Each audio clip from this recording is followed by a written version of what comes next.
Okay, guys, now we're gonna be talking about pressure in liquids. Now, pressure in liquids is basically the pressure created when you are inside of a liquid. Now, that pressure works in all direction when you go into the liquid. It just acts on you in all direction. Now, the pressure in liquid is defined by the depth that you're gonna be going to, multiplied by the gravity, multiplied by the density of the liquid. We give it the letter rho. So the pressure in liquids is equal to rho g h. Okay, also it's measured in Pascal. The pressure also is going to be measured in Pascal. Okay, so for example, let's say that this diver is going down at a depth of 10 meters and the density of the liquid had a value of 1,000 kilogram per meter cube, and he was in planet Earth, so G Earth. We're gonna take it for 10 just to round the number, so 10 Newton per kilogram. Okay, now I'm asking you to calculate the pressure due to the liquid, so that would be rho GH. All right, mass, so this would be 1,000 multiplied by 10 multiplied by another 10, so that's 1.0 times 10 power, that is 5 Pascal. Okay, so that's the pressure due to the liquid. Now let's say that he's asking you to calculate the total pressure. What does he mean by total pressure?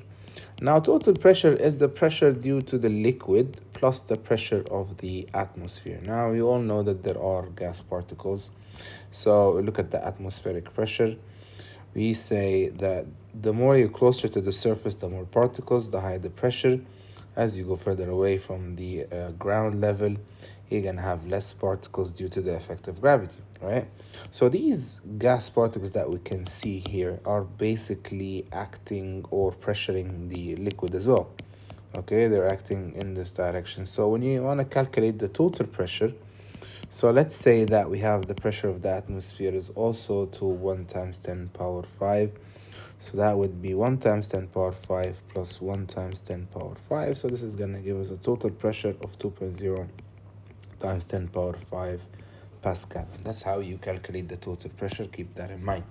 Okay, so moving on, if you have a container like this with different volumes and he's asking you which one has got the highest pressure at the bottom, basically they all have the same pressure because it's the same depth. The volume doesn't really affect the equation. It's rho g h. Okay, if you look into this example, you've got this container at point A, B, and C, and which one is going to have the highest pressure? It's going to be C because it's got the greatest depth. So if we create a point where the liquid can go out from, so it's going to go higher at C, less at B, and even smaller at A, according to the depths between these points. Okay, basically that is the pressure in liquids.